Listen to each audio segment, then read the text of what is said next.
So welcome to the 41st virtual meeting on the Friends Forum. And we are so glad, to have Dr. Salman to do a presentation and for all of you for attending. So there is a short introduction here. I know Dr. Salman is well known, especially in our region in the Nile Basin and even beyond, also regarding the international transboundary rivers. This is what I see here in a very short introduction, I would say. Dr. Salman is the former water law advisor of the World Bank and is currently a distinguished honorary member and fellow with the International Water Resources Association. And the chair of the University of Khartoum Council, Dr. Salman holds a master's and JSD from Yale Law School, big school here, and has published extensively in the field of water law and policy. We are privileged to have Dr. Salman with us, and I will give the floor to him, or the screen to be exact. It's yours, Dr. Salman. Yeah, okay, just let's get this. Okay. Okay, do you have the screen now? Yes, we have it. Okay, well, thank you very much, Dr. Abati, for the kind invitation. It's indeed a pleasure and honor to be here with you today to discuss the recent action by South Sudan to accede to the Nile Basin Cooperative Framework Agreement. I thank you for the invitation, and I thank the colleagues who are there for attending the session. The title, as we have agreed, is Ramifications of the Accession of South Sudan to the Nile Basin Cooperative Framework Agreement.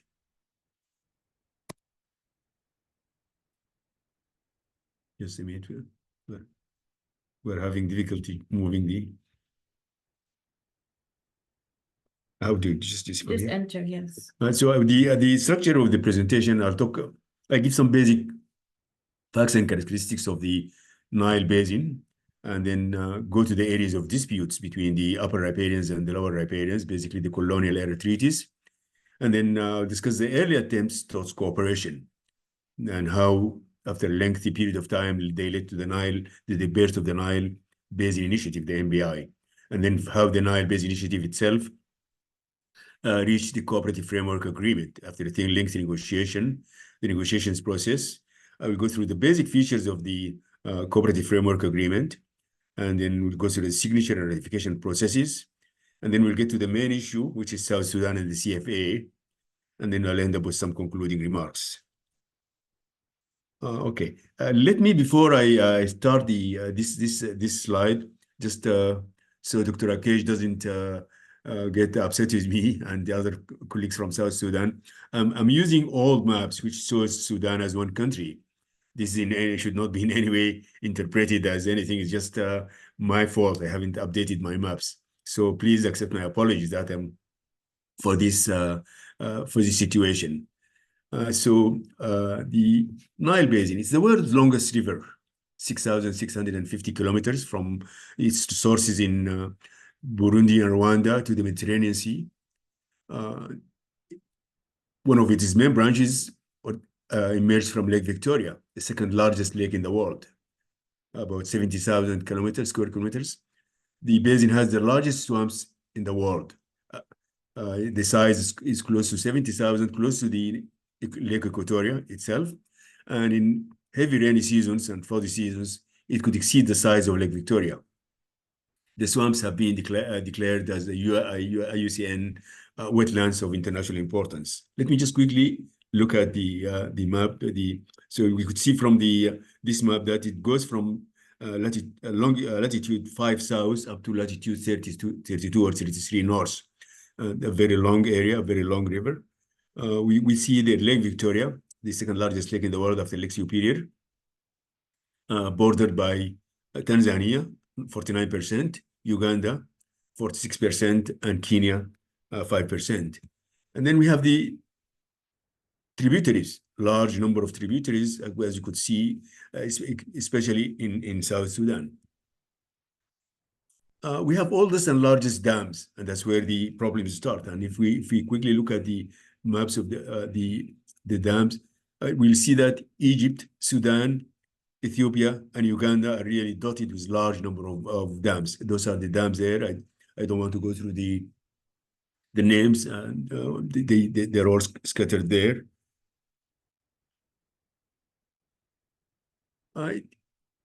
And as I mentioned earlier, the Nile is characterized by having the earliest and most controversial treaties, which will go into details. It occupies about 30% of the, it has 30% of the African population and occupies 10% of the land.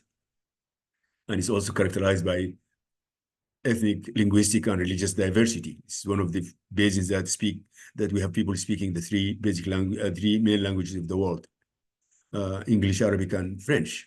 It's shared by 11 countries, Burundi, Congo, Egypt, Ethiopia, Eritrea, Kenya, Rwanda, South Sudan, Sudan, Tanzania, Uganda. And generally, it's a region of extremes. There's poverty, the 6 out of 15 poorest countries, high variability and climate change, variability in terms of temporal variations, space and time. And 8 countries have been in conflict since 1994. And then there is the unusual differences of the pattern of flow of the White Nile and the Blue Nile.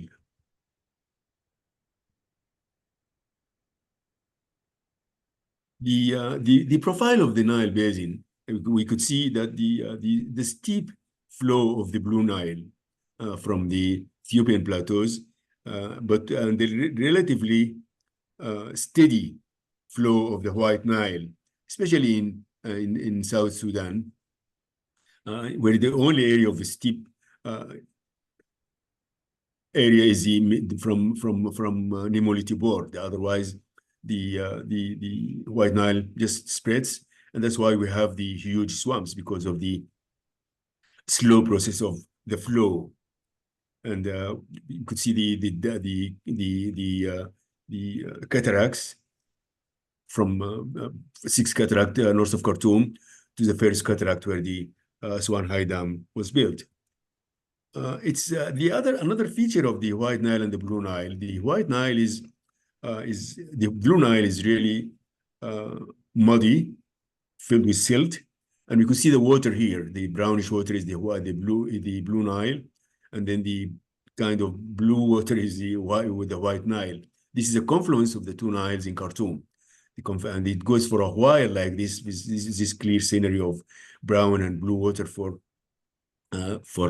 almost 2-3 kilometers.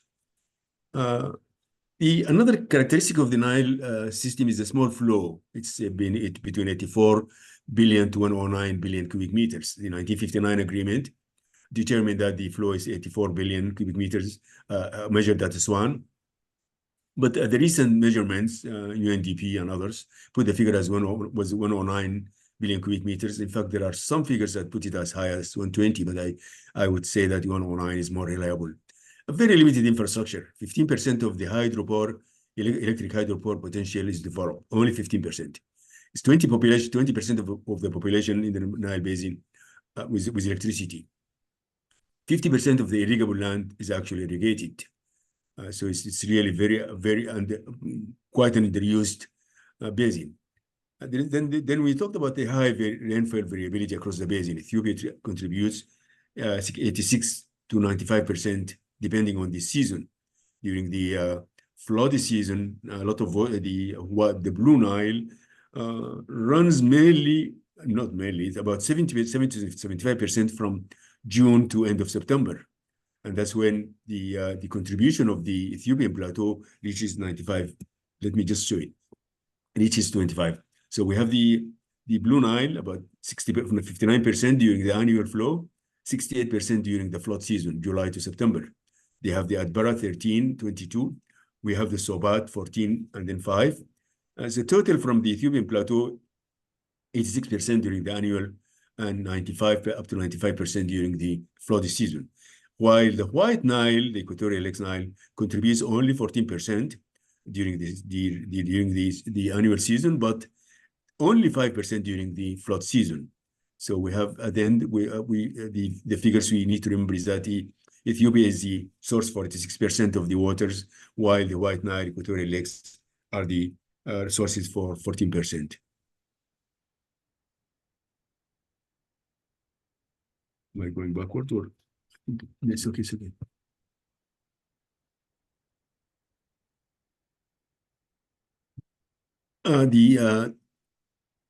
There is high equatorial flows lost in the Sud, as I mentioned, about 50% of the flow of the White Nile is lost at the Sud.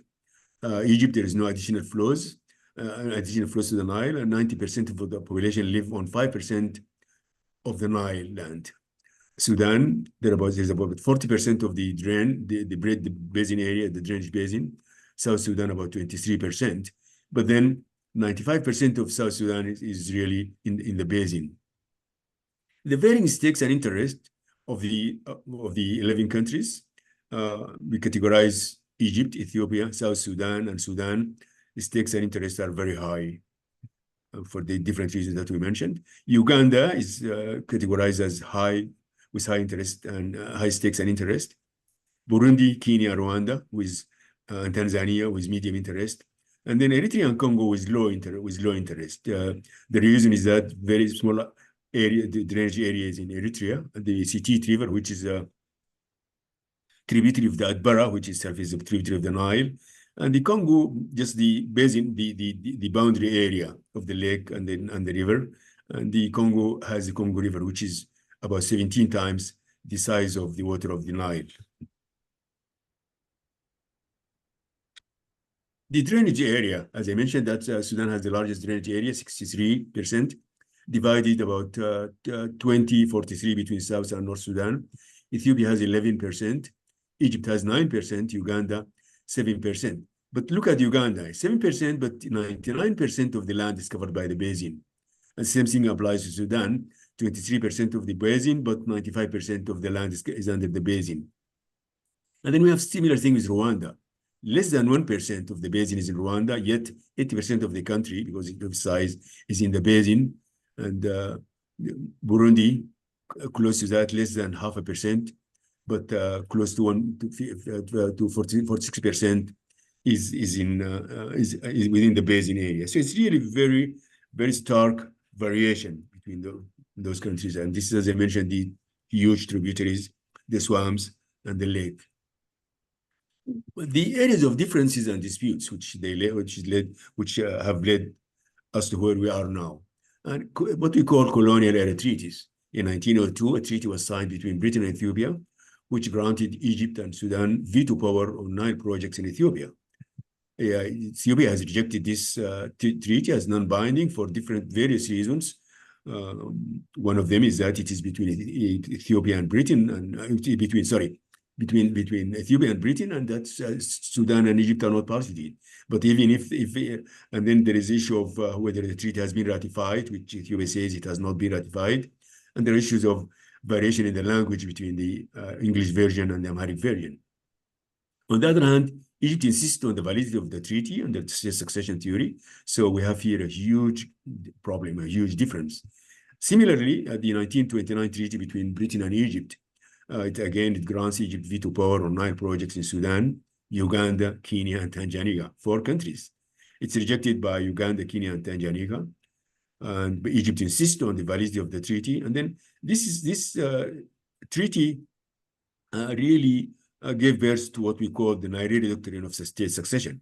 When Nyerere became president of Tanzania, he said he would give the 1929 treaty 2 years to be renegotiated. If it is renegotiated, then fine, we have a new treaty. If it's not negotiated, then it lapses. And he did that, exactly did that, and it was followed by Uganda and Kenya. And so the 3 countries have declared that the treaty is no longer binding on them.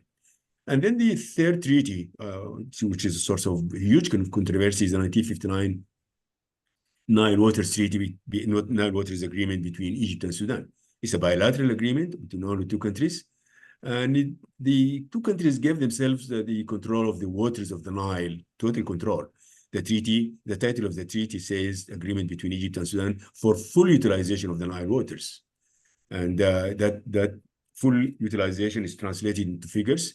The treaty determined that the total amount of water reaching Swan from the river from the Nile is 84 billion cubic meters. The divided between two countries, Egypt got 55.5, Sudan got 18.5, and 10 billion are lost for evaporation in the lake of the Aswan High Dam. So the total amount, 84 billion, has been or was allocated between the two countries. The two countries went further and said that if there are claims from other riparians for a share of Nile waters, then this claim should be submitted to Egypt and Sudan, and Egypt and Sudan will decide on that claim, decide whether to agree to it or agree to part of it or reject it. And if they agree to it or part of it, then Egypt and Sudan will supervise the use if any is granted. The treaty is rejected totally by all the riparians, and actually the treaty really infringes on the basic principles of international water law of the equality of the riparians on the sharing of the utilization and sharing of the river. Despite the 1959 treaty, which was rejected by all riparians, which really created a very tense atmosphere in the basin, there have been attempts towards cooperation. 8 years after the agreement was signed, there were some problems at Lake Victoria. Rise of water, which caused flooding, which had a huge damage to the farms and the accommodation of many people, and so it went on and continued for a while. And then there were the meeting of the three countries of Lake Victoria, and they decided to invite the other countries, Sudan, Egypt, and Ethiopia, because there were issues of whether this sudden rise in Lake Victoria was due to the swamps of southern Sudan not being able to allow more water to flow through them, or was it due to the beginning of the storage in Aswan High Dam, a continuation of the storage of High Dam, that is the dam is not allowing more water. So the meeting was held, and it was sponsored by a number of UN organizations, WMO and UNDP, and financed by them. And a number of studies came out, and the problem started subsiding. But then that led to some other meetings in the 70s. Undugu, which is the Swahili word for brotherhood. And it was a first attempt really towards confidence building between the parties and meeting face to face and getting to know each other. Then those meetings were followed by the Teco Nile and the Nile 2000 conferences. And those were huge conferences which were held throughout the capitals of the Nile Basin countries throughout the 80s and 90s. And that process really started and improved the communication among the nine officials of the Nile. They start meeting regularly, getting to know each other, getting to know the thoughts and the plans and the thinking about the Nile. This whole process led to the Nile Basin Initiative, which was born in 1999. However, the work on the Nile Basin Initiative actually started in 1997, and it did by informal meetings during the Nile 2000 conferences. And then after 2 years of discussions, the nine Nile states, at that time, South Sudan was both born, and Eritrea didn't join. It just joined as an observer because there is very limited interest at stakes. So the discussion culminated in 22nd of February 1999, when the 9 ministers of water resources signed the minutes of the Dar es Salaam meeting, which established the Nile Basin Initiative, the NBI. And that's why the 22nd of February is considered the Nile Day, and huge celebrations take place in one of the capitals of the Nile Basin countries. The Nile Basin Initiative was being viewed as a transitional arrangement for fostering cooperation until a more elaborate and more arrangement has been reached, and permanent arrangement. And it has this interesting institutional setup. That is the institutional setup, NBI Secretariat, NTB, and then the Eastern Nile Technical Regional Office in Addis Ababa, and then the Southern Nile, the Nile Equatorial Lakes program in coordination unit in Kigali. And then we have the Nile Council of Ministers at the top of the pyramid, and the Nile Technical Advisory Committee, and then the Nile Secretariat. The vision, and this is a very important point, because we'll come to it later, but we need to stop for a minute.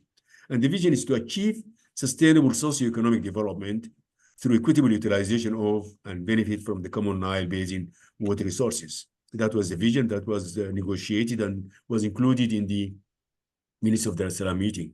I should pull back and say that this whole process was from the beginning facilitated by the World Bank, UNDP, and a number of other donors, European, Canadians. And so it was really a large and a very elaborate process of facilitation. They call the process facilitation, not mediation, just facilitating the process for reaching the Nile Basin Initiative, establishing the Nile Basin Initiative. And the ultimate goal is an inclusive treaty for all the Nile riparians, that is which is the CFA, the Cooperative Framework Agreement. The work on the CFA started immediately after the establishment of the NBI, and it went on for 10 years, very steady, very tense negotiations. And finally, some basic agreement was reached, but there are major differences remained.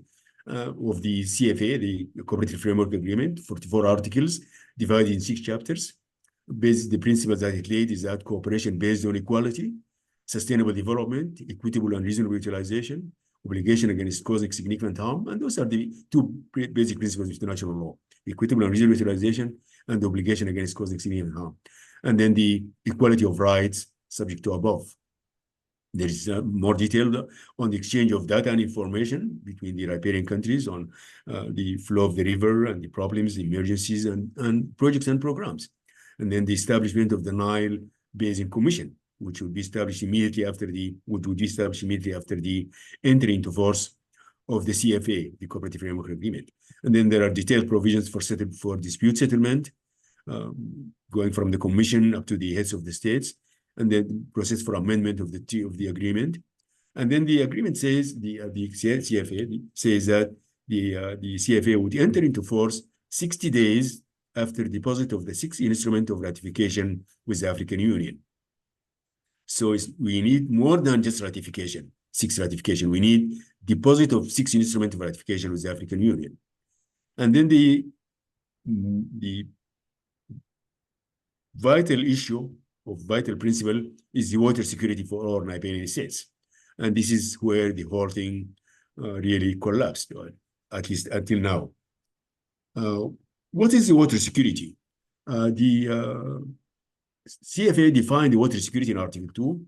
Water security means the right of all Nile riparian states to reliable access to and use of the Nile River system for health, agriculture, livelihood, production, and environment. So this is the water security. This is not a legal concept. We don't have it in any development international water law. It's not in the UN Convention. It's not in customary international law. It's more of a political concept, really. And it was dragged in the CFA because of the insistence of Egypt and Sudan of explicit reference to their existing uses and rights. We'll come to this in a minute. So they insisted on that, and the other riparians saying no. This is equitable and reasonable utilization. If we are going to go to colonial era treaties, then what's the point of having the NBI?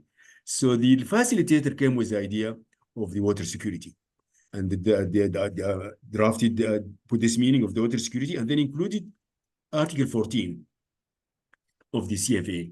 And Article 14 reads, water security, having due regard to the provisions of Articles 5, 4, and 5 of the CFA. 4 and 5 is about equitable and reasonable utilization and the obligation not to cause significant harm. Nile Basin states recognize the vital importance of water security to each of them. The states also recognize that the cooperative management and development of the waters of the Nile River system will facilitate achievement of water security and other benefits. Nile Basin states therefore agree in a spirit of cooperation, A, to work together to ensure that all states achieve and sustain water security. B, it is empty, and it is the reason. I'll come to why we still don't have a text that agreed upon, and that's why we don't have a CFA that was agreed upon. The upper riparians, all of them except Egypt and Sudan, said that Article 14b should read, and not to significantly affect the water security of any other Nile riparian states. So A would read, to work together to ensure all states achieve and sustain water security, and then B, not to significantly affect the water security of any other Nile states. Egypt and Sudan said no, we need an explicit reference to our uses and rights. And so the paragraph which Egypt and Sudan insisted on, 14b would read, not to adversely affect the water security and current uses and rights. I have bolded it because just to distinguish it from the previous one, of any other Nile states. So we are basically back to the colonial era treaties and the which according to Sudan and Egypt decide and determine their uses and rights, which have to be, according to them, explicitly mentioned in the CFA. So there was no agreement, and the negotiations kept going on, and then the matter was referred to the Nile Council of Ministers that met in 22 May 2009 in Kinshasa, famous meeting called the Kinshasa meeting. And for a lengthy negotiation, the meeting decided that the Article 14b, which we just the two variations, would be resolved by the Commission within 6 months after establishment. So the treaty would stay with 14a, and then 14b would be resolved by the Commission, or have to be resolved by the Commission. And so that's where we are now. That's where we have been since 2010 up to now. The second difference is the Article 8, proposed projects on the Nile.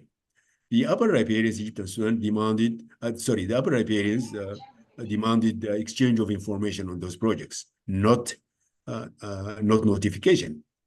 Egypt and Sudan insisted on notification as per World Bank policy for projects on international waterways. And here we need to pause for a minute. Why did the upper riparians did not want notification? Because they were concerned that if they notify Egypt and Sudan would invoke the treaty, 1902 treaty and or 1929 treaty. So they said the exchange of information only. Egypt and Sudan insisted on notification as per World Bank policies, saying, telling the World Bank, look, you have a policy on notification. So how could you facilitate an agreement on a shared river like the Nile without having provisions of notification? And so that was again left undecided. And then there is Article 36 on the process for amending the CFA. The upper riparians, they divided the treaty into two parts. Parts would be amended by consensus and parts by simple majority. Egypt and Sudan said no. The whole treaty, any provision of the whole treaty should be amended by consensus or by majority, but the majority should include both of them. So basically, they granted themselves a veto power over any amendment. So these are the basic three differences. However, the concentration was on the fairest one, because the idea, even if you resolve the Article 2, Article 8, and Article 36, and you didn't resolve 14b, then there would still have no treaty. Whereas if you resolve the 14b, then Article 8 and Article 6 could easily be resolved. So the process ended there. After the Kinshasa meeting, so Egypt and Sudan pulled out, and they said they will not go ahead. The other riparians went ahead with after the failure to resolve differences and after the Kinshasa meeting. As I said, those were dealt with at negotiation level, ministerial level, and head of state level. So on May 2010, 1 year after the Kinshasa meeting and all the attempts to resolve the issues failed, Ethiopia, Rwanda, Tanzania, Uganda signed the CFA on 14 May 2010 in Entebbe, Uganda. And that's why the agreement is sometimes called the Entebbe Treaty or Entebbe Agreement or Entebbe Treaty. They were joined by Kenya and Burundi. So we have signature by 6 states. And they mentioned earlier, the agreement says that it will enter into force 60 days after the deposit of the 6th instrument of ratification or accession with the African Union. So the signature was open for all 9 riparian states from May 14, 2010 to 13 May 2011. Egypt and Sudan continued rejecting the CFA. There was no reaction from the Congo, and Eritrea kept saying that they're observer of the process. This is a signing ceremony of the 14th of May of the CFA in Entebbe, Uganda. After the signing, the ratification process started. Ethiopia was the first country to ratify the agreement on June 2013, followed by Rwanda in August 2013, and then Tanzania in March 2015, Uganda in August 2019, and then Burundi in August 2023, about a year ago.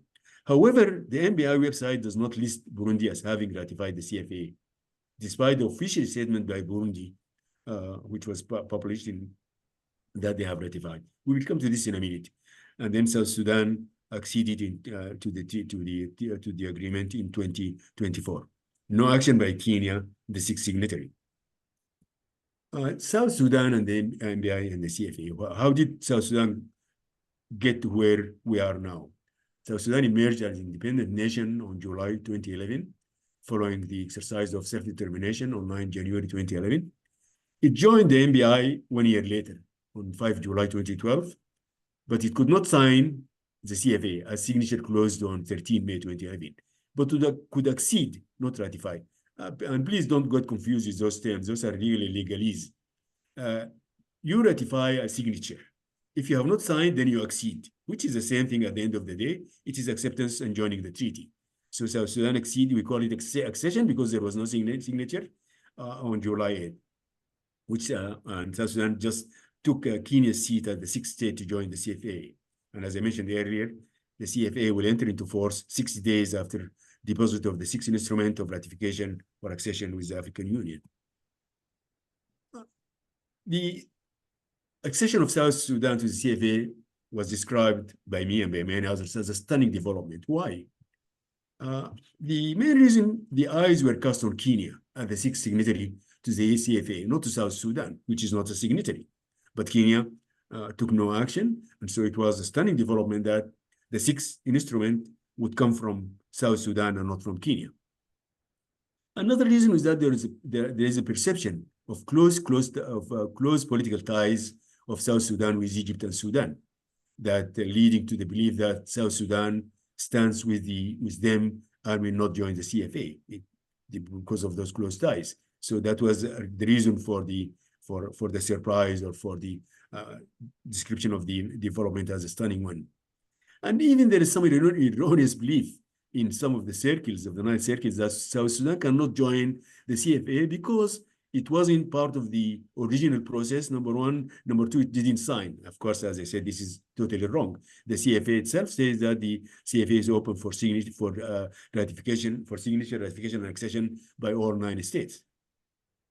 Another reason for calling the development a stunning one is that, as you mentioned, that South Sudan accession is the sixth one, paving the road for the CFA to enter into force, and ending the speculation that the CFA may not enter into force because of Kenya's inaction. So that's why the development has been described as a stunning development. And now, of course, we have to wait for the process of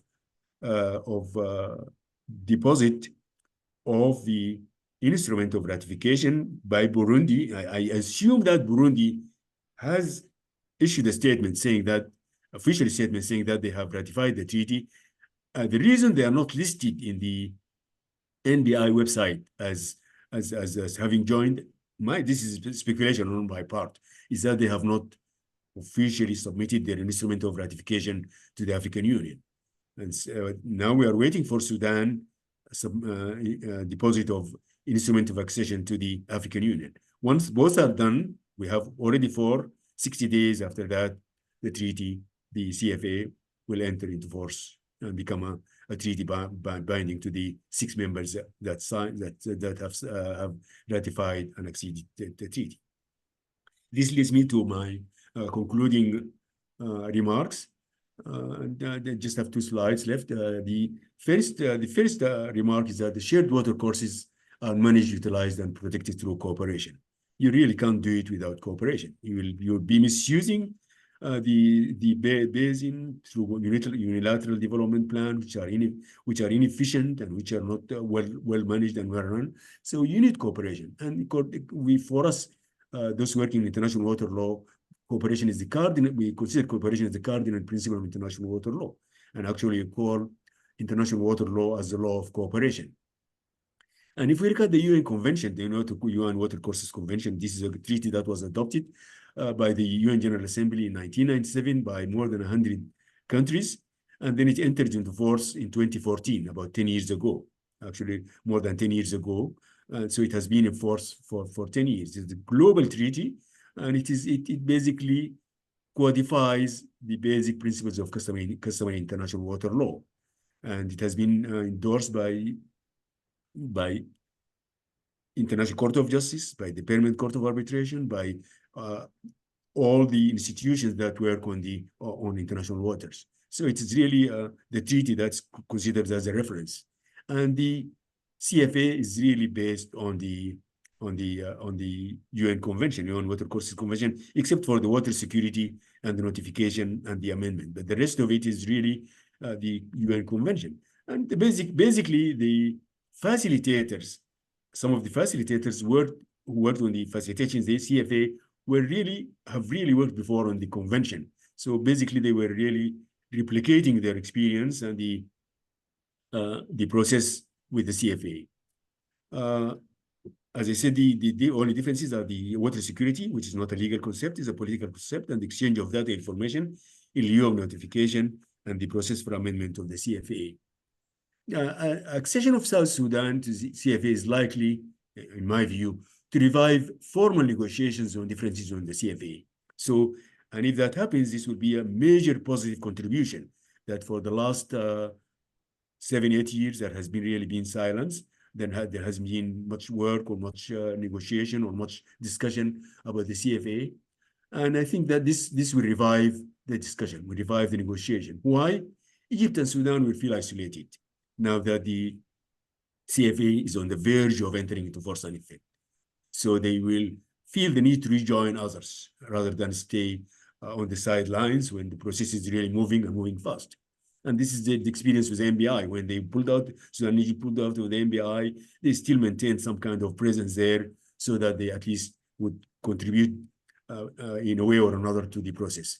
And the second reason as to why the CFA is likely to revive formal negotiations, upper riparians will feel the need and perhaps even the necessity of having an inclusive process for the commission to become effective. You have a commission with 6, but if you have 5 riparian countries out of the commission, including 2 major riparians, Sudan and Egypt, then it's unlikely that this commission will be as effective as expected or as needed. And the last remark I would like to make, which I have made before in a blog that was published a couple of years back, that the impasse over the CFA is breakable. It's not really we can still resolve the two basic differences. And which I published in a blog, and Dr. Abati has it. He can send it around. I can send it around. And my recommendation consisted of 3 parts. Drop all references to water security on the CFA. As I mentioned, water security is not a legal concept. It's a political concept. The CFA is the only international water treaty that talks about water security. So my first recommendation is drop all references to water security. And let's even have a look at the agreement on declaration of principles and the GERD, the DOP, that was signed by Egypt, Ethiopia, and Sudan on March 23rd, 2015. 5 years after the differences erupted on the CFA. It does not include a water security clause. So if the DOP does not include the water security clause, why not apply the same thing to the CFA? My second proposal is including the CFA provisions on notification. And the notification would be through the Nile Basin Commission for all riparians, both downstream as well as upstream. This is the World Bank policy and the UN Water Courses Convention. So just the concern that if one of the upper riparian were to notify Sudan and Egypt, they may invoke the 1902 treaty or the 1929 treaty, will not be there, because it will the notification will be done through the commission, and the commission will establish a process. And this is not new. The NBI has been working that way, until the problems emerged. And the last point is the amendment to CFA would remain as set forth in the CFA. So those are really my two thoughts, and I hope the friends will think about it and perhaps jump in the wagon and as a facilitator and try to break the impasse through those points and through working on them and amending them. I will end up here, and I thank you all for listening, and I'm sorry if I've taken longer than I should have. Thank you very much. Excellent. You know, I thought that, you know, we will give you more time, but you did a good job here, sir. I appreciate Dr. Salman. Oh, thank you, Dr. Bati. I'm glad we managed to work on the time that you and I thought about 40 minutes. Yes. So I will. Here is the email address, as you can see on the screen, of Dr. Salman, or, you know, I will send my email address for those of you who don't have. So this is it. I will send you what Dr. Salman referred to, what he has on his blog. That link, I will send it to you if you request for it. So I sent my email address as well. Dr. Salman's is also directly, you can contact him. Thank you, Dr. Salman. And now we will go to the question and answer. Can we stop Sama in sharing the screen so that we can see who is there? Okay, Magdalawit is, I see her hand. Oh, Magdalawit, welcome after a long time. It has been a long time. Good to see everyone. Okay. Can I proceed? Yes, please. Okay. Thank you very much, sir, for a wonderful presentation. It was a very good historical. It seems like a first-hand telling of the history of the CFA. I personally appreciated that. I have two questions for you, and I've been meaning to ask you about this since the news broke on South Sudan ratifying the CFA. One, what do you think the practical implications of the CFA will be going forward, assuming it's ratified and it is the law of the land without Egypt and Sudan in the fold? Two, you mentioned two ways as to how the CFA, the impasse over the CFA can be sort of fixed. One is the dropping the water security idea or label. But in my opinion, the water security idea has brought to light how much the insistence on colonial agreement is actually the root problem of most of the problems in the Nile. So assuming we drop the water security label from the CFA and the CFA is ratified even by Sudan and Egypt, what does that actually mean? Wouldn't that make the CFA just an empty agreement without really targeting the key issues in the Nile Basin, which is this insistence between moving forward versus insisting on colonial agreements, which are counter to equitable water use, as you pretty openly discussed when you were describing the treaties. And the third question is about the notification versus exchange of information. You know this very well. None of the Nile Basin countries have signed the UN Convention as well. And one of the limitations over there as to why they did not, all of them did not sign the UN Convention was this hesitation about prior notification principle. So do you see, given that many of these countries, all of these Nile Basin countries are against the prior, not all, most of these countries are against prior notification country, which was also reflected in their decision not to sign the UN Convention. Do you think that's a feasible principle? And I know this, I'm just asking your opinion, but I would be interested in hearing what you have to say. Thank you, sir. Shall I jump in? Yes, no, you can answer this questions. I think it's the lengthy questions and please, you know, for just reminding you, I see like 3 hands, so one after the other you will be presenting it. The first hand that I saw is Dr. Lama, and then Dr. Samu. I think, yeah, 2 of them. So do you want me to answer? You answer, answer McDalawitz, and then we will combine the two. Please make it short, Dr. Lama and Dr. Samu. Okay, and, fine. I will.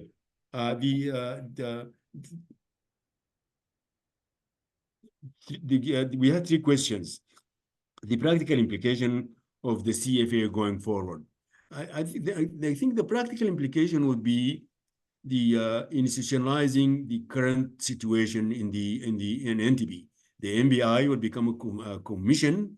It will be widely recognized as a commission that came through a treaty, and all the work organizations working on international waters and on aid and on development will be working with it, because it has this very firm status as opposed to the NBI Secretariat, which was sitting as a transitional arrangement. And and I think the another practical implication will be it will foster more cooperation, assuming of course that Egypt and Sudan would join at the later stage. Then it will be more than just through the NBI, which was effective, but it will be more effective because of the strengths, the legal strengths and the teeth of the commission. The second question about dropping the water security, that the dropping water security will not be enough because of the colonial treaties, and obviously that's true. But when we drop the water security, then there will be let me put back. The CFA does not mention anything about the colonial treaties. There is no mention there. The only mention is the indirect mention of them through the existing rights and uses of Sudan and Egypt, and this is the window through which the colonial treaties can jump in. So if you drop the water security clause, then there is no direct or implied way for the colonial treaties to be recognized or to be dealt with or to be even raised. And I think there is a gradual realization that if we are going to have the CFA, then that's really a new start. We are not going to go back and talk about the colonial treaties or existing water use and rights, but we are having a new beginning. And so that could be another implication, depending on how the process for the entry into force unfolds. The third question is about the notification for exchange of data information. Yes, the UN Convention has detailed provisions on notification, and yes, none of the Nile Basin countries is a party to the UN Convention, which was really, I have written a lot about that, which surprised me. The reason is not just notification. They have different reasons. The one reason is that the interpretation of the convention as being biased in favor of upstream riparian, as some countries think, or downstream riparian as others think. Notification is one issue. The issue of the dispute settlement is another area of differences. But it is the UN Water Course Convention has been negotiated for a lengthy period of time. The drafting process started in 1970. And it went on, the negotiations went indirectly through sending drafts after drafts to the countries until 1997, when it was approved by the General Assembly, and then 2014, and then it was opened for signature, and 2014 entered into force. So we're talking about 44 years until the convention has entered into force. And as I said, it reflects customary international law. It has been endorsed by the International Court of Justice. And the recent decision of the International Court of Justice actually not just endorsed the convention. It clearly mentioned that notification is a basic customary international water law requirement, and it went on into details. So I think notification, I think we have to admit that, and we have to consider that, and we have to reconsider that. And I think I don't think there is really, I mentioned that there will be no loss for the lower riparians if we drop water security, because we have the equitable and reasonable utilization, and we have the obligation against causing harm. Those are the two basic principles of international water law. And even water security is really kind of convoluted way of putting those two principles in a new, rebranding them in a new way, but without adding anything other than confusion. So if we drop that and then we added the notification, I don't think there is really any loss for any of the upper riparian or the lower riparians. It will just be a very fair, balanced treaty and consistent with all the international water law developments and consistent with the UN Water Courses Convention. I hope I think adequately answered, in my opinion, Magdalawi. Thank you for the question, and Dr. Salman. So if you have any other thing, you can talk by email. Yes, and you can, of course, continue the discussion. And Dr. Lamma first, and then Dr. Samu. Oh, I see, the hand of Professor Mondosia, very good friend there from Tanzania, is very much, in the beginning of the CFA development also, and continuing to do that. And I see then Dr. Masfin Ganano, I see his hand, another friend. So let's go first, Dr.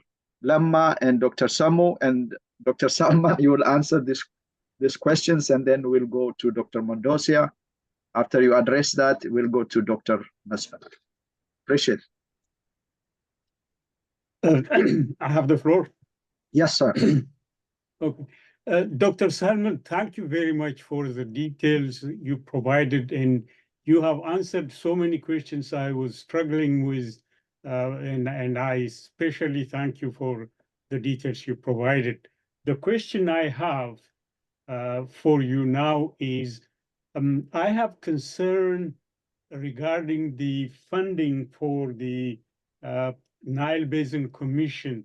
The reason I have concern is I think it's not something funded by the UN and the World Bank or some international organization, but it is a large part of the funding comes from contributions from member countries.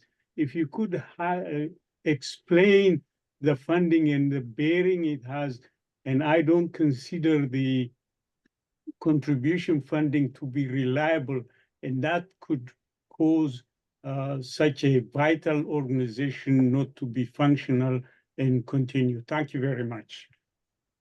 Thank you, Dr. Lamma. Dr. Samu? Thank you very much, Dr. Salman. As usual, it was an enlightening presentation. You are one of neutral and just voices, being a member of Nile country, but you think as if you are outside the Nile Basin country. That's what's required to solve a problem. So it's always good to hear from you.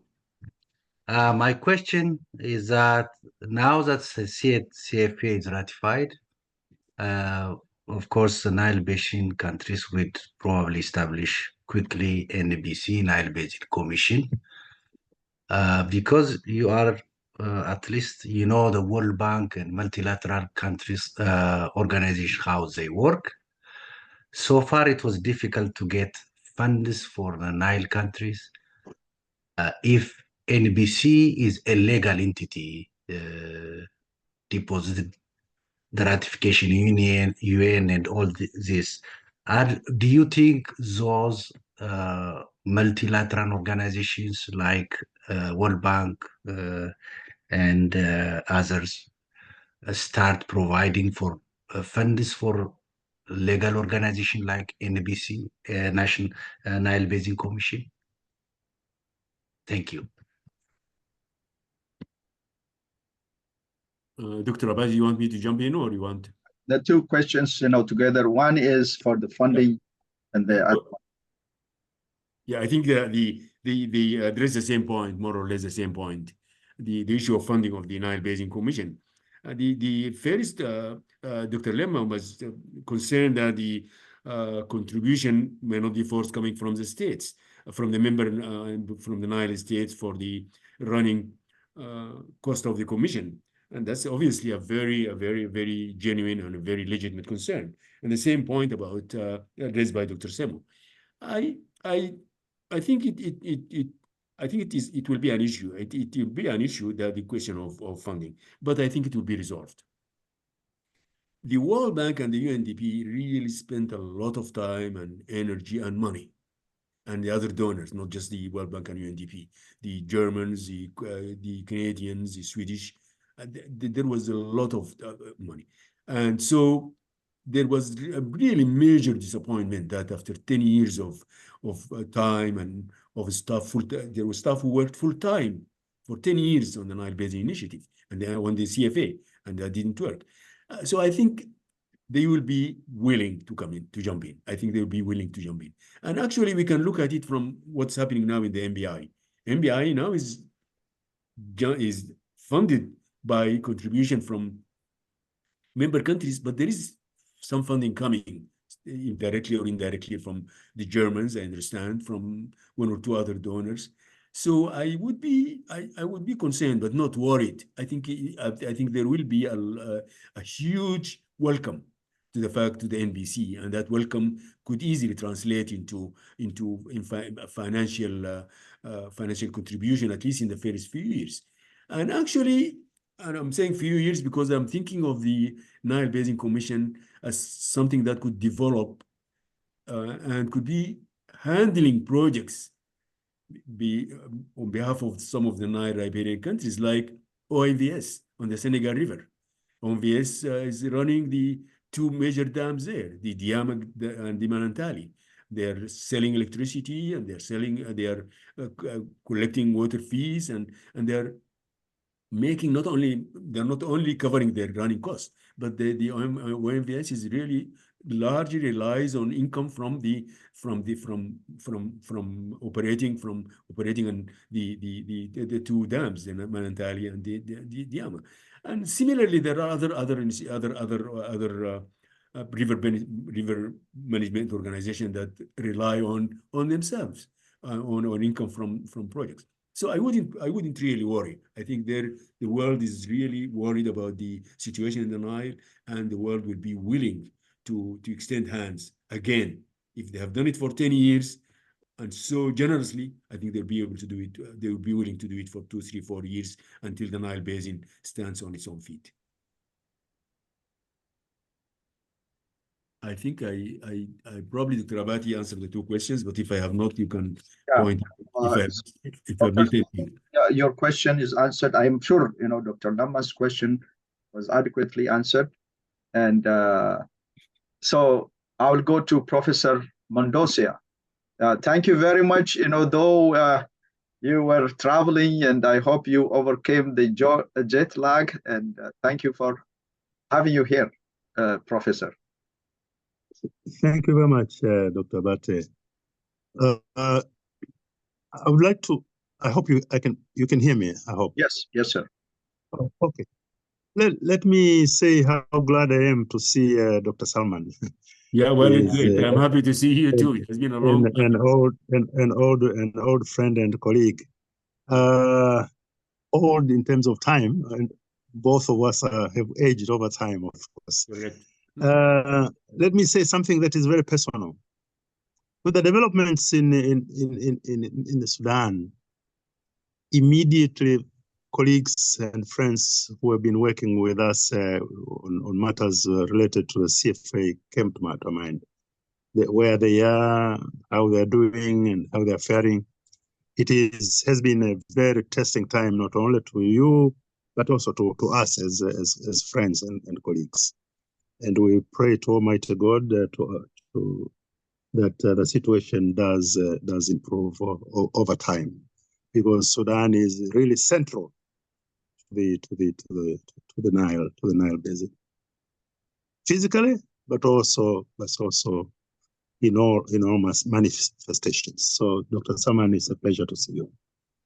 As you can imagine, we have been working together for a long time, so I don't have questions, but I can perhaps assist in elaboration of some of the issues that have been raised. That will be great. When we met in Kinshasa, the issue of we were almost tying everything together, except for except for the article on water security.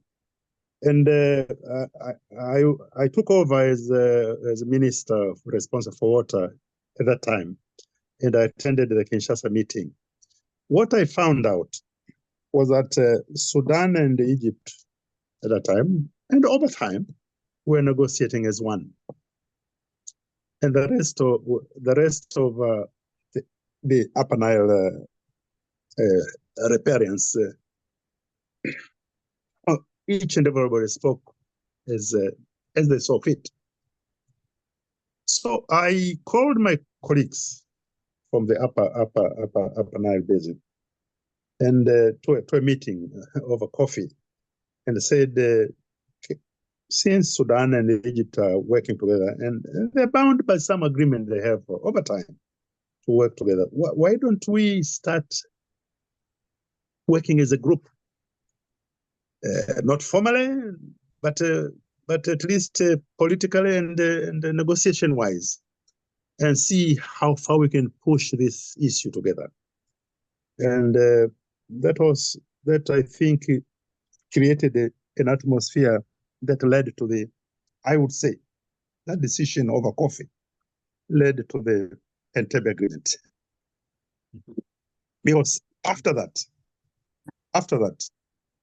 and very unfortunate for me, I was naturally appointed or selected as or chosen as the spokesperson because I came up with the idea. So we agreed in Kinshasa that we had come to the end of these negotiations, and really we must wrap up the whole issue. Unfortunately for us, Egypt was taking over as a chairperson of the Nile Basin Initiative for 1 year. So the next meetings were going to be held in Sharm el-Sheikh. So we went to Sharm el-Sheikh, and we continued, luckily, as a team, worked as a team. The 7 upper riparians, and of course the 2 lower riparians. And we said, now the matter is now more political than technical. So what we did was to ask that we meet as ministers, and without technical assistance from European Union, from World Bank, or from any other organization, because we knew that we wouldn't solve that problem. So that is, we went on, it didn't work, and we had another meeting in, well, this one was Alexandria, and then we had another meeting in Sharm el-Sheikh, and we just stood we stood very firm that the issue now has come to an end, and we must get this signed and hopefully ratified in due course. And that's how we came up with a date, fix a date, and for the Entebbe meeting, to sign the agreement. Now,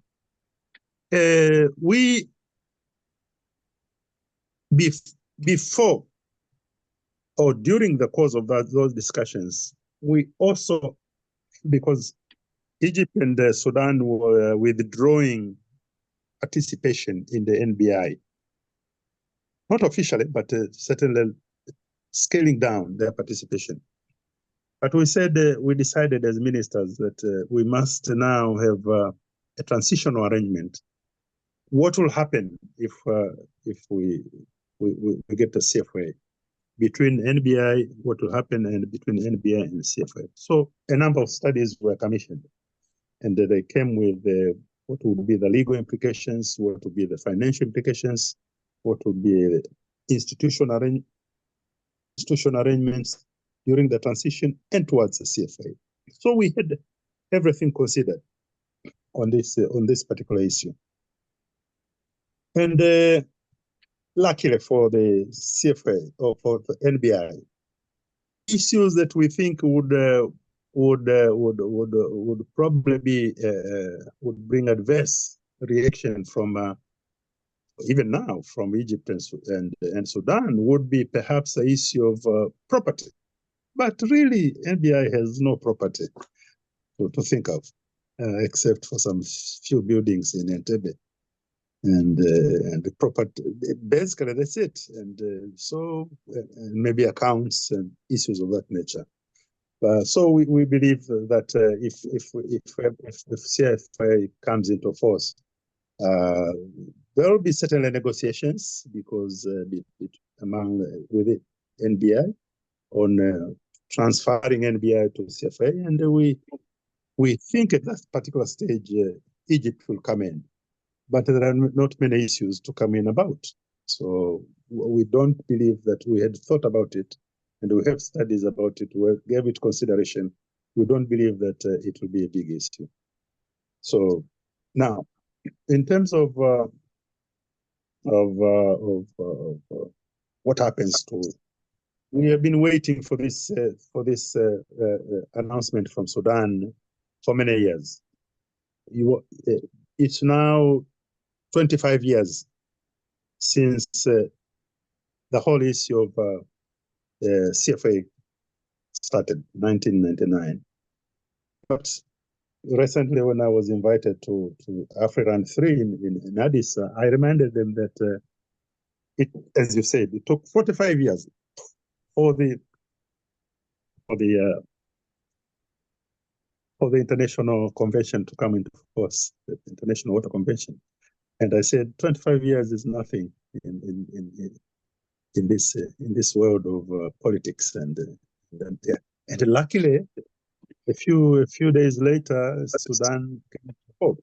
I must admit that Ethiopia has done a lot towards this end to get us into that situation. One, because of the agreements that were entered into between Egypt, Sudan, and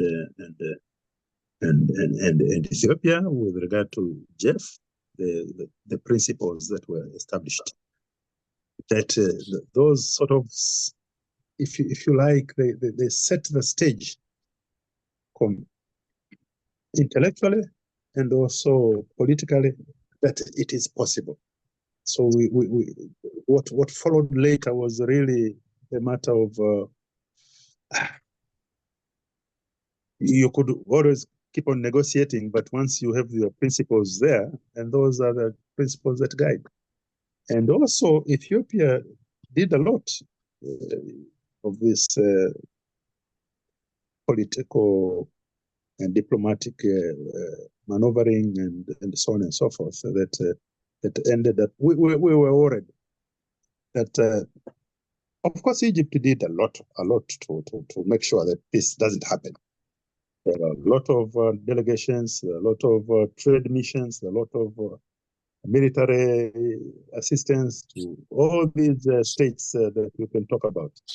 But in the end, I think it's good that we have come to this situation where we are now, and I think it's for those of us who have been in this for a long time, it's quite a satisfaction that we may see the CFA in our lifetime.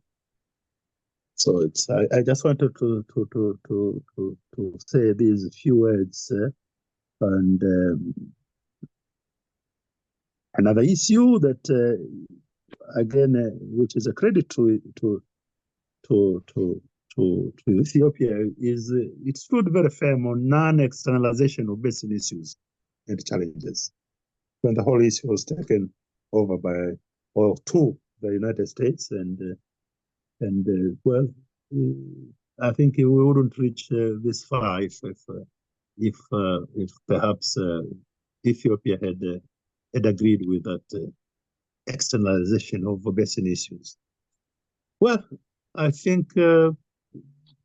Well, I promise. I wrote some notes which I presented to the African 3. I'll circulate them through Mr. Professor Bate in due course. Otherwise, that's all I wanted to say. Thank you, Professor Mendoza. I appreciate, and of course, the discussion will continue, and the work. I have to acknowledge here. Is he gone now? I just saw him, Khalid.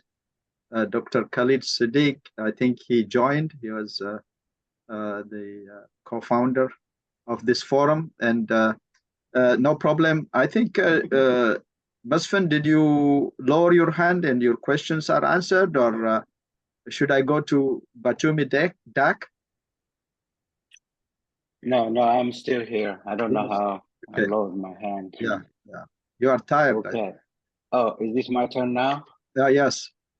Okay, great. I really appreciate Dr. Salman for the comprehensive and excellent presentation. I would like also to thank Dr. Abate for creating this transnational forum, which allows to bridge the gap between, the different views in the Nile Basin countries. My first question is, now that 6 of the riparian countries have ratified the agreement, I wonder what Dr. Salman think. Would it be wise for Egypt and Sudan to stay on the sideline? As the English adage has it, if you are not on the table, you will be on the menu. So decisions could be passed without their input. So what would be your advice for them? My second question is, has the president of Sudan signed the ratified agreement and sent the document to the African Union? Those are my 2 questions. Yeah. South Sudan. So South Sudan. Yes, and thank you very much, Dr. Masfin. Dr. Salman. Thank you very much, Dr. Masfin, and thank you. It was good, as I said, mentioned earlier, to see my old friend Mark after a long time. Both of us have aged, as you correctly noted. Thanks for the 2 points. The first point about whether it would be wise for Egypt and Sudan to stay on the sideline of the process.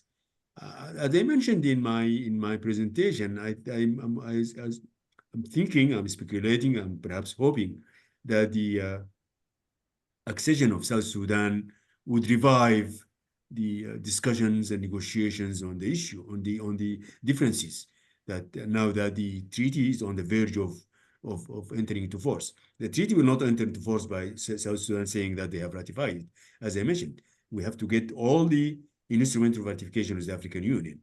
As I said, the website of the NBI does not list Burundi. So I don't know whether, and Burundi has issued a statement saying they have ratified the CFA. The question for me is whether they have not yet deposited an instrument of ratification with the African Union. So we have those 2 instruments of ratification that we need to be deposited with the others, and then we wait for 60 days for the African Union to announce that the treaty, the CFA, has entered into force.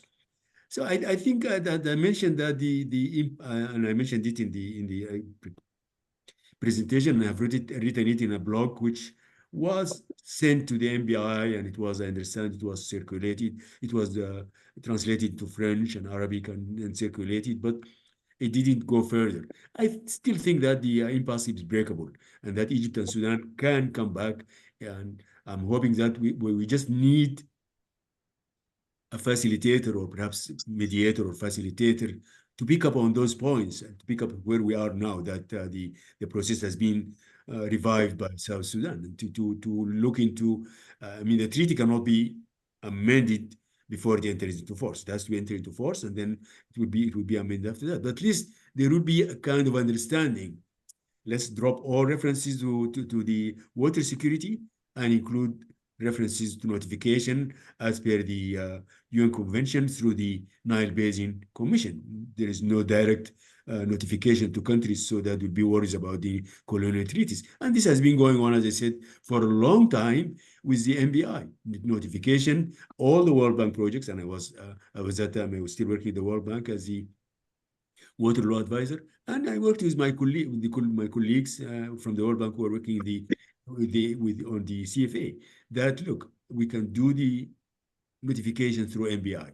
We will send it to NBI, and NBI will wait for the Council of Ministers meeting, and to present it to them or send it in advance and then wait for the discussion. And that worked out very well. We did not have a single problem. Even some of the questions that were raised were answered by the staff there, and it worked very well. And I think that experience can easily be replicated because NBI knows about it, and NBI will become the commission. So I think the problem notification can be resolved, easily. And I think the question, the water security can be dropped. And as I said, the declaration of principles, the agreement of declaration of principles, the GERD does not have any references to water security. And as I said, it is really a political concept, a political notion. It's not a legal notion that you would insist on, because it is basically rebranding the equitable or reasonable utilization, which would give you a share to utilize, and the obligation against causing harm, which prevents other countries from interfering and harming you. And this is what is water security at the end of the day. So you don't need it. It is already there. It is there in terms of equitable or reasonable utilization, and in terms of the obligation not to cause significant harm. So the question is whether there will be any credible and any institution or group of experts that would take over those issues and jump in the wagon and try to discuss those differences. I'm not sure the World Bank or UNDP would want to do it, because they are really tired. They just have a fatigue. They were there for 10 years. So we need to look for some other organization that would can work on that, and perhaps friends could do it. Friends could jump on the wagon if they see some meaning in what I recommended. They can work on it, refine it, or work through it and refine it and move around. Especially France has experts from Sudan, from Egypt, from Ethiopia, from some of the other Nile Basin countries, and they could get more. I don't know whether my friend Mark is a member of the Friends, but he could be drafted in and asked to help and join, and some of the other. So I think there is. I'm still optimistic that the differences can be resolved, and that the Egypt and Sudan would not want to stay outside of the process because they see the process moving. On the other hand, the upper riparians would want to have a process that is inclusive and to be meaningful. And to be meaningful, it has to be inclusive. So I think there is a pressure on both sides to work out a compromise, and the compromise I'm putting, I think, it should be workable. Thank you. Thank you, Dr. Abati. Yeah, thank you very much, Dr. Salman. And I will, I think, limit maybe, for the benefit of the time. Otherwise, I would like, the meeting to go on more, but we have to limit it. But we'll go to Batumi Dak. Please, this is the first time, I think. And Elias Lawi, Dr. Elias Lawi, to go one after the other. First Batumi Dak, and then Elias Lawi. I hope my voice is clear. Very much, yes. First of all, let me say thank you, Dr. Salman, for inviting me to join this interesting presentation, interesting discussion, which is concerned about the region of those countries who are concerned about the issue of water. Of course, as we learned from presentation of our expert, the issue of water is serious in the area, and is a security issue, and also is related to international relations issues. And you can find that there is reports talking about this after South Sudan signed the CFA. People are saying why South Sudan joined after 12 years of joined the Nile Basin after 12 years. Of course, South Sudan need water resources, need to utilize this resource in good manner so that it can benefit for development. Also, it's related to issue of the conflict resolution in the area. But I don't know why the area, the region is worried about the joining of South Sudan and this question is going to Dr. Salman. Why the regions are worried of joining of South Sudan in this agreement, and how possible is trying to identify the commitment of South Sudan in the Nile Basin so that it will benefit from that resources and get development in the area. And because it's related also to the issue of cooperation in the area, because some reports are talking about the South Sudan have been pushed by Ethiopia to join this CFA, so that it's like playing politics in the region.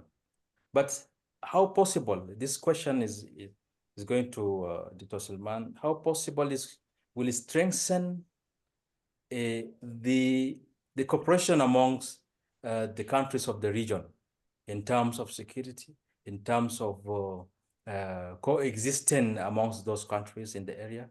How possible it will clear all gaps that happening in the area? And we are bringing the issue of the conflict of the resources that is coming up now in the area. Egypt is coming to South Sudan seriously, and trying to build water resources, not to let South Sudan not to rely on Nile water by relying on other sources of water. So how possible this agreement is going to strengthen the cooperation among the countries in the area, and why the region and other countries are worried about the joining of South Sudan in Basin Nile, Nile Basin countries body. Thank you. Thank you. Yeah, Dr. Elias, briefly, please, and then so that Dr. Salman can answer the question. Sorry, I'm Pathumi Ayul. I'm Wajuma News founder, is online newspaper website. I'm a journalist from South Sudan. Okay. Writer, and Dr. Salman, we have a cooperation. I'm writing a book now. I will send him to go through it later on about the role of South Sudan in the region. Thank you. Very nice, Batumi, it's nice to have you here. I'm sending you my email address. I hope, you will contact me and tell me about your news media as well. And we will be introducing it as well. Great. Thank you very much. Dr. Elias Lowy. Thank you, Abata. Dr. Abata, thank you very much. And I would like to thank also Dr. Salman. I want to raise one question in relation to the security term which you were mentioning. When you are talking about, as you have already mentioned, in the Declaration of Principle, Article 3, it mentions that the three countries shall utilize their shared water resources in their respective territories in an equitable and reasonable manner. It says that, and you have well mentioned that security is already mentioned here, and there is no need in the CFA to discuss about security. I will ask you the other way around. If you agree on, or if Egypt and Sudan agree in equitable and reasonable utilization of this resource, why are they worried about the security term? I mean, does it have a big difference. For me, equitable and reasonable manner means that all riparian countries are they need a security. So what do you think? Why don't you see it the other way around? Okay, Dr. Salman. Thank you very much, Bathoumi and Dr. Elias. The first question by my friend Bathoumi is, how does the CFA strengthen cooperation, and what about the worries of why there are worries from other countries about South Sudan joining the CFA? And I think, as I said, international water law is really law of cooperation. You cannot run a shared water course, river, lake, without utmost cooperation. It's through cooperation that you can manage the shared water course, protect it, and utilize it in an efficient way, and for the benefits of all the parties. Unilateral development plans all have their limitations and inefficiencies. And that's why Senegal River, for example, is one of the best run organizations, because it's run in a cooperative manner by OMVS. We look at the way other basins in the world, like Paraguay, the Paraguay River, where they built the Itaipu Dam, built by Brazil and Paraguay with the assistance of Argentina, and it's making a lot of use of in a very efficient and clean way, producing energy in a very efficient and clean way for the three countries together. And that's again through cooperation. So it's really cooperation is the antithesis of unilateral development plans. Unilateral development plans are inefficient, are costly. The benefits are far below what is expected, and they are only shared by one or two countries. Whereas if you have one project that is developed, managed, operated, and funded by all the countries, then you have the benefits going to all of them. You don't have problems about notification. You don't have problems about one country harming the other, because you have it. And unfortunately, that the GERD could have been that project. The GERD could have been that project, but things didn't work. And so I think the unilateral development plans are not the efficient way or a good way of running any shared water course. It really has to be done through cooperation. And here we have the Commission. And the Commission will be a more stronger NBI, a more visible NBI, a more legal, an entity with more legal teeth, with recognition, with visibility that will be recognized all over. So I think that cooperation will come through that way. The NBI was the focus of cooperation by other countries, and the Nile Basin Commission would be stronger and would be more visible, would be more recognized by the world community, and with the hope that Sudan and Egypt would join the process. The second question is why there are worries about the South Sudan accession.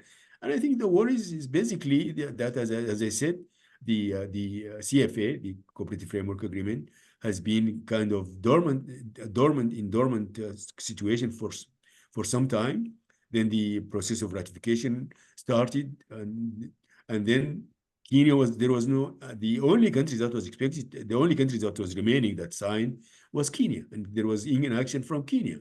And then suddenly, out of the blue, South Sudan decided to accede to the treaty, and that really rendered the power that Kenya had, rendered it, just took it out of the screen. No longer Kenya has the ultimate decision, the veto power on whether the CFA can come into force or not come into force, because since it was signatory, the logical thing it will be to ratify, and then so that's why the sudden jumping of Southern Sudan in the CFA has really been I called it a stunning development. And even after a week after I wrote my blog, I still really believe that it has been a stunning development, and it has really, and it will really revive the discussion, the negotiations, and hopefully that accession, which will lead to the revival of discussion and negotiation, could lead to an inclusive CFA, in which Sudan and Egypt would join. Dr. Alias, and they talk about water security and the questions of the water security being really, as I said, and I think we agree that if you have equitable and reasonable utilization agreed by all the parties, which they did in the CFA, and if you have the obligation not to cause significant harm, then what's left for water security to add? There isn't really much to add. I mean, we define we laid out the factors for the equitable and reasonable utilization. The CFA has more factors than the UN Water Courses Convention.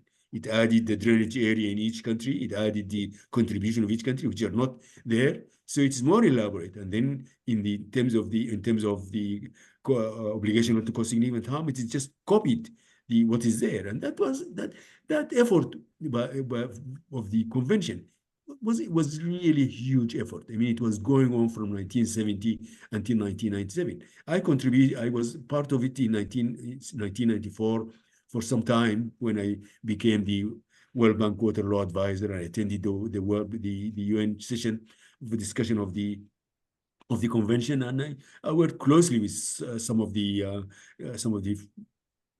experts that worked on the UN Water Courses Convention, and some of them were the ones who really came and facilitated the work on the CFA. So we're not talking about new ideas. We're not talking about new concepts. We're not talking about untested ideas or untested concepts.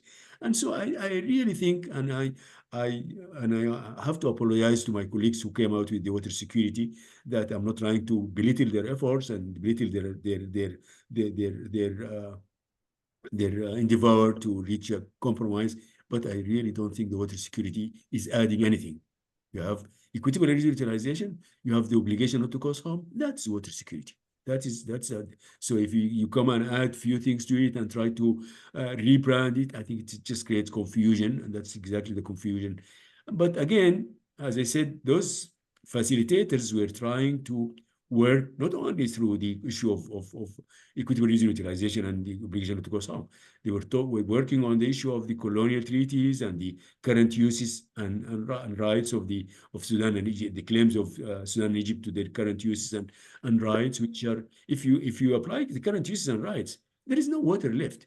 I mean, the entire river is divided between two countries, and that's 1959 agreement, which is it's a non-starter. And that takes me to the point which I raised earlier about the vision. The vision that the country signed on Dar es Salaam on 22nd of February speaks about equitable and reasonable utilization clearly.